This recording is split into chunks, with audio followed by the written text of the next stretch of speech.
Tapi karena di sini ini kan dia nasional ya, jadi yang ditentukan sama pemerintah itu ya targetnya nggak muluk-muluk lah Bapak Ibu ya, memahami karena sulit memahami ini ya. Saya saja agak sulit ya, apalagi kalau misalnya bapak-bapak mungkin sering ya kalau nanya ibu-ibunya mau makan apa, jawabnya apa?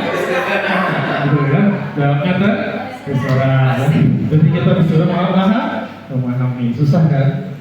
Ya, lanjut. Ya.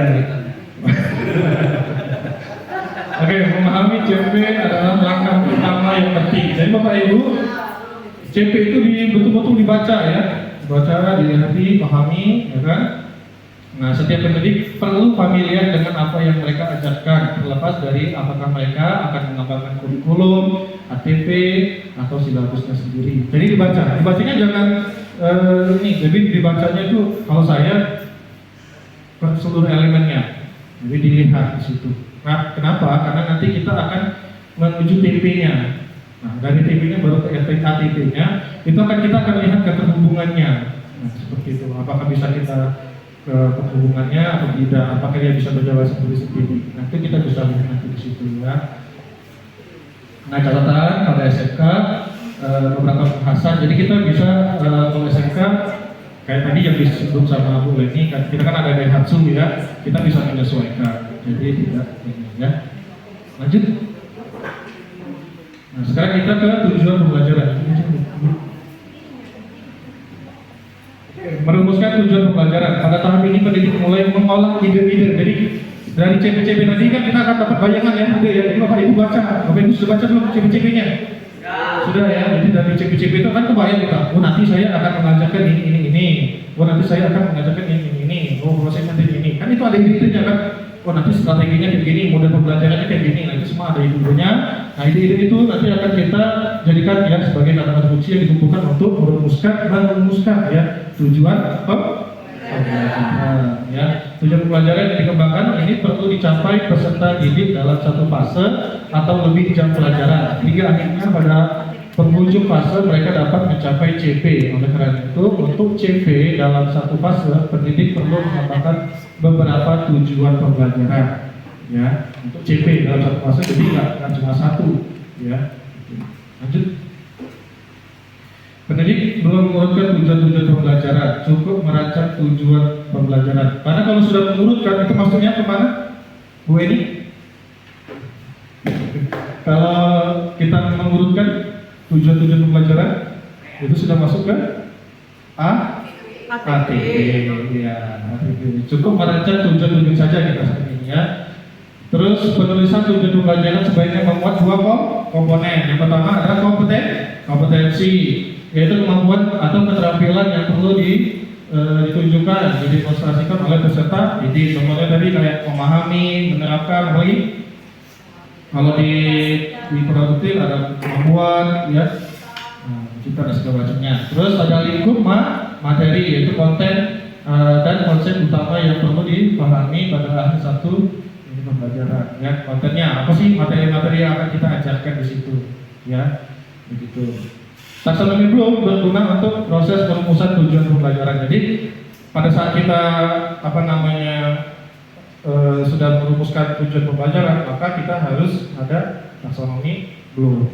Ya, itu. Nah kemarin ini, nanti aja ya, nice sudah. Nah ini ada level-levelnya ya. Level 1 mengingat, memahami, mengaplikasikan, menganalisis, ya terus lanjut. Menganalisis, mengevaluasi, dan menciptakan. Ini semua ada level-levelnya. Kemarin kami sudah diskusi ya, semoga jadikan juga ya. Jadi kalau misalnya di CP kita, Bapak Ibu ya, di situ sudah ditargetkan pemerintah memahami ya C2.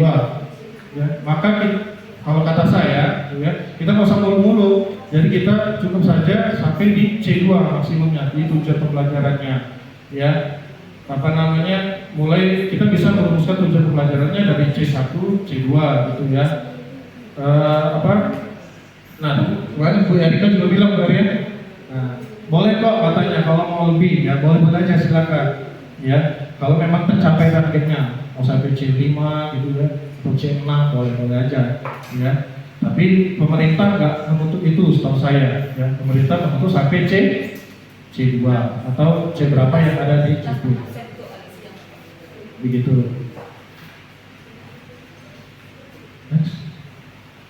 Catatan pada saat pendidikan, tujuan pembelajaran dan alur tujuan pembelajaran dapat disusun bersama dengan mitra dunia kerja. Oke.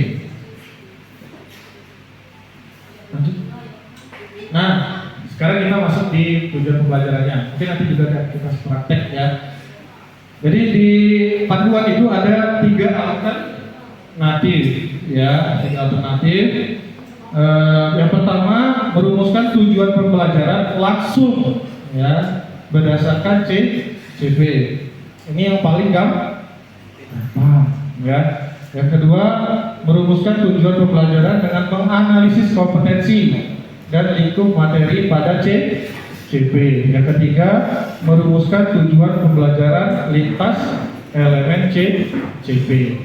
Oke, coba.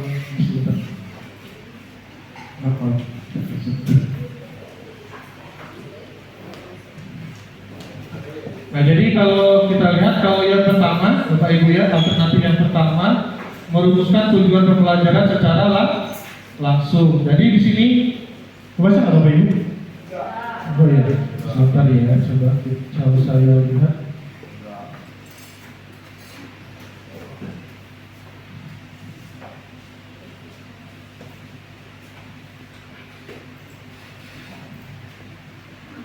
Jadi ini yang pelajaran saya ya, dasar-dasar ketenaga listrikan. Itu ada elemennya, proses bisnis menyeluruh di bidang industri ketenaga listrikan. Capaian pembelajarannya ada ini ya, yang lama pada akhir fase E peserta didik mampu memahami proses bisnis pada bidang teknik ketenaga listrikan. Nah, alternatif yang pertama tadi kita bisa langsung, ya, tujuannya. Jadi bisa langsung memahami proses bisnis di bidang ketenaga listrikan. Ini alternatif yang pertama dan yang paling gampang, gitu ya. Paham Bapak Ibu ya? Itu materi pada CP. Mungkin kalau contohnya saya cari dulu gitu ya. Kira-kira.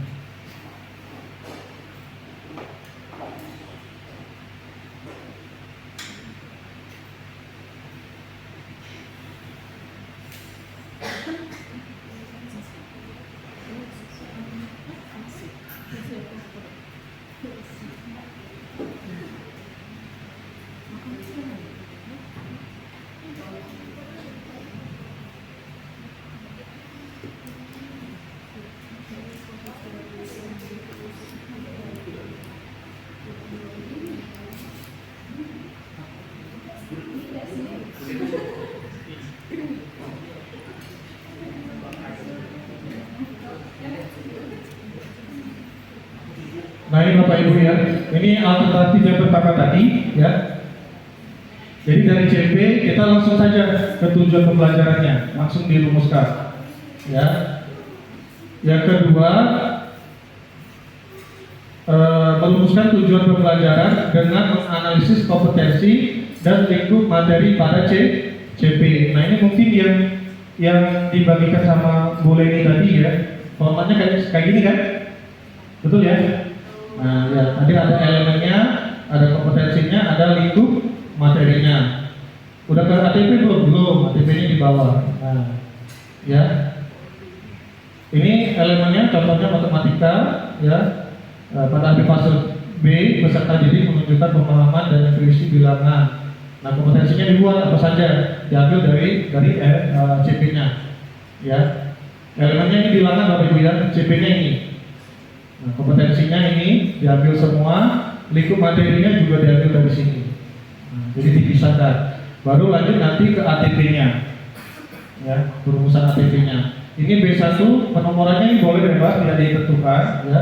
B1 berarti dia jatuh dari elemennya, dari kata bilangan B, ya B1. Nah ini terus masukkan ke ATP-nya, diurutkan, ya. Tuh ya. Paham kalau ini? Dia lihat dari nama itu C1 sampai C5. Alhamdulillah kalau paham ya. Nah sama kayak ini juga contoh selanjutnya yang contohnya aljabar, kompetensinya mengisi, mengidentifikasi, itu materinya ya diambil juga dari elemennya, dari CP-nya, ya baru nanti dirunutkan. Nah, ini semua sebenarnya Bapak Ibu lah yang tahu ya. Karena harusnya Bapak Ibu menguasai materinya. Ya, jadi untuk apa namanya tujuan-tujuan pembelajarannya Bapak Ibu lah yang lebih tahu. Dan selanjutnya itu ada alternatif yang ketiga, ya, itu merumuskan tujuan pembelajaran lintas elemen. Jadi Bapak Ibu lihat elemen-elemennya, lihat CP-CP-nya, ya. Nah, adakah yang bisa kita hubungkan, ya? Itu kita dekatkan. Kalau contoh yang dari PNN,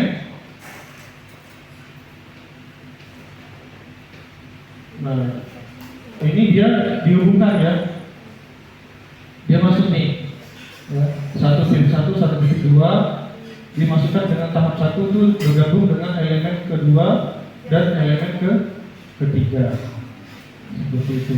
Ini keterhubungannya.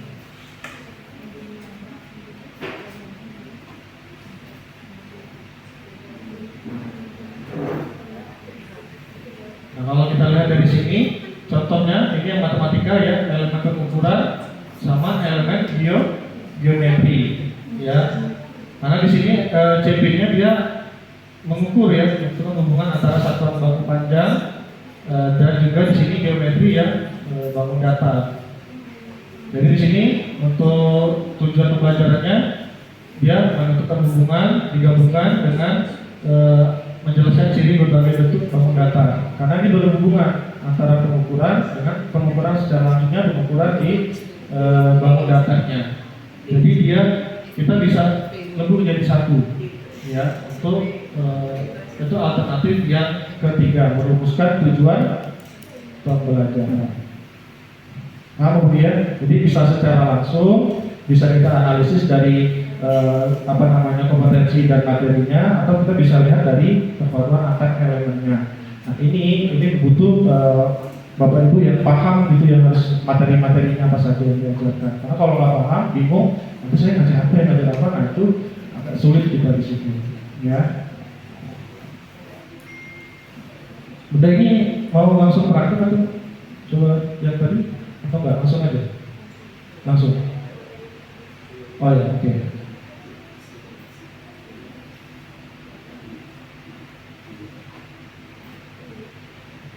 Jadi nanti tinggal Bapak Ibu lakukan di di format yang sudah dibandingkan sama Bu Leni ya.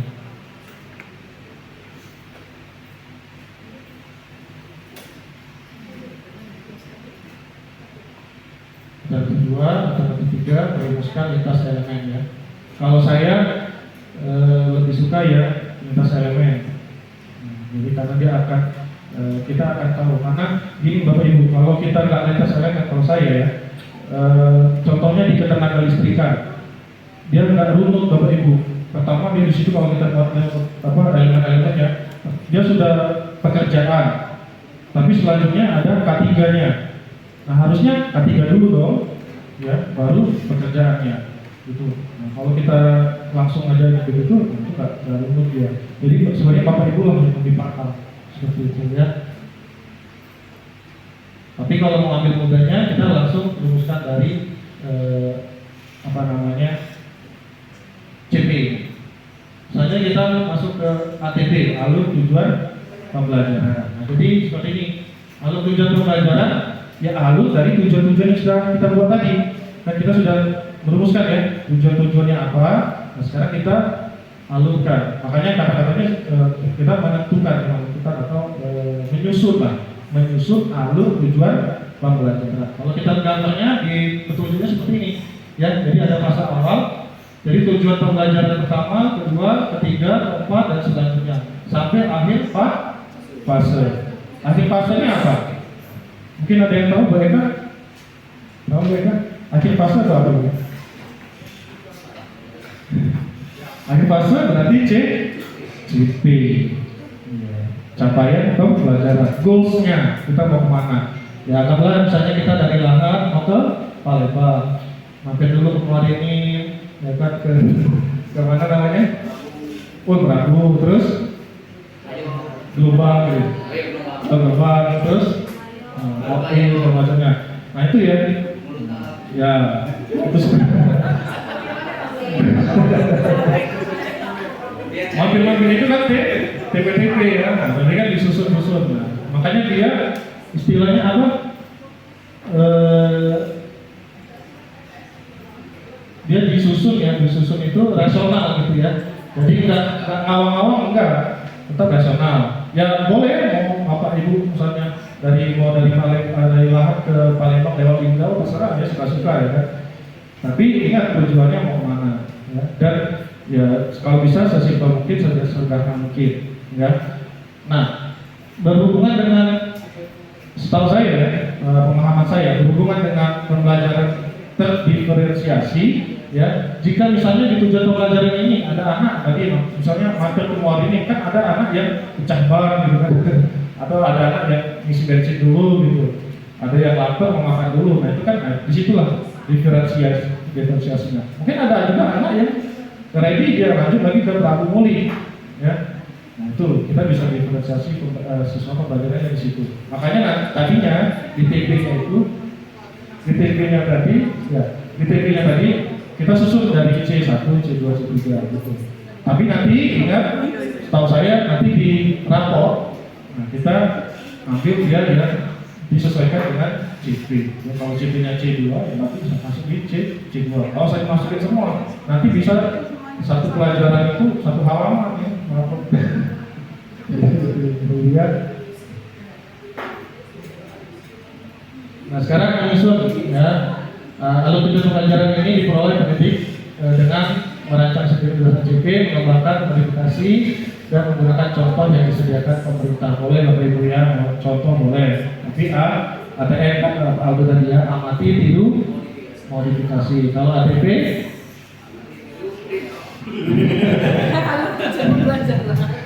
ATP pakai TikTok ya.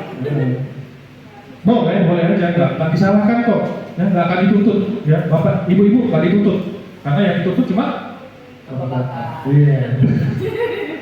Ujungnya ke sana.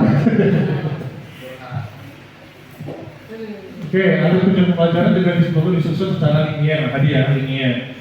Nah, bertahap tuh, terus satu arah, ya kan, nggak ada yang leceng, ya kan. Misalnya kita, mohon maaf ya, kemarin saya juga kurikulum. Ada HTL ya, di praktikal apa Bu? HTL trajektori. Nah, saya agak kurang ini, saya sudah pelajari HTL itu ya, terus dengan ATP. Kalau mengingat di sini, dia kan satu arah ya. Sedangkan HTL itu namanya dia kan apa istilahnya? Ya, dia belum bisa dipastikan HTL itu, ya, karena ini mau kemana itu. Nah, sehingga saya belum nyambung di situnya. Mungkin kalau Bapak Ibu yang bisa nyambung, silakan diterapkan ya untuk teorinya itu. Juga tidak bercabang sebagaimana urutan kegiatan pembelajaran yang dilakukan dari hari ke hari, ya. Nah ini ada beberapa prinsipnya, ya. Tujuan pembelajaran adalah tujuan yang lebih umum, bukan tujuan pembelajaran harian, goals ya. Jadi lebih umum untuk tujuan pembelajarannya. Alur tujuan pembelajaran harus tuntas satu fase. Alur tujuan pembelajaran harus tuntas satu fase. Target Bapak Ibu tidak terpotong di tengah jalan. Alur tujuan pembelajaran perlu dikembangkan secara kolaboratif. Nah ini Bapak Ibu, apalagi yang fase F, kita kan fase F. Kalau fase E selesai ya, kelas 10 selesai ya fase E. Kalau fase F 2 tahun. Makanya misalnya kayak saya dan Pak Agus sama-sama ngajar di fase F. Nah kita deal-dealan, oke Pak Agus saya akan mengajar dari sini sampai elemen ini misalnya dengan CP ini ya. Pak Agus berarti melanjutkan dari saya gitu ya, kolaboratif dan elaboratif lah Bapak Ibu ya. Kalau tujuan pembelajaran dikembangkan sesuai karakteristik dan kompetensi yang dikembangkan setiap mata pelajaran. Oleh karena itu sebaiknya dikembangkan oleh pakar mata pelajaran. Jadi Bapak Ibu lah yang tahu. Saya nggak bisa Bapak Ibu nggak paham, misalnya harus menyusun CP, ATP dan TP CP, TP, ATP-nya misalnya bahasa Indonesia, saya nggak tahu, karena saya bukan di belakangnya itu, ya. Jadi bapak ibu yang mengajar itu yang harus lebih tahu, yang lebih paham, harusnya kemana. Contohnya misalnya kayak saya di kelas fase E mengajarkan sistem ketenaga-listrikan, ya, dari mulai pembangkit sampai ke rumah kita itu, nah, alur-alurnya kan saya yang tahu, sampai dengan batas-batasan mana sih yang harus diajarkan SMK, ya kan, mana yang tidak diajarkan anak S1, itu kan pasti bapak ibu lebih paham kan. Itulah yang akan, itu juga yang akan menjadi acuan bapak ibu dalam menyusun ya aliran CP, TP, dan ATP, ya. Penyusunan alur tujuan pembelajaran tidak perlu lintas fase. Metode penyusunan alur tujuan pembelajaran harus logis, ya. Harus logis, kemampuan yang sederhana ke yang lebih rumit bapak ibu, ya. Jangan hanya mementingkan rumit nanti bagus enggak, ya. Yang penting anaknya, ya, anaknya bisa paham atau tidak, mencapai CP atau tidak gitu. Tampilan tujuan pembelajaran diawali dengan ATP terlebih dahulu, misalnya, ya. Alur tujuan pembelajaran menjelaskan satu alur tujuan pembelajaran, tidak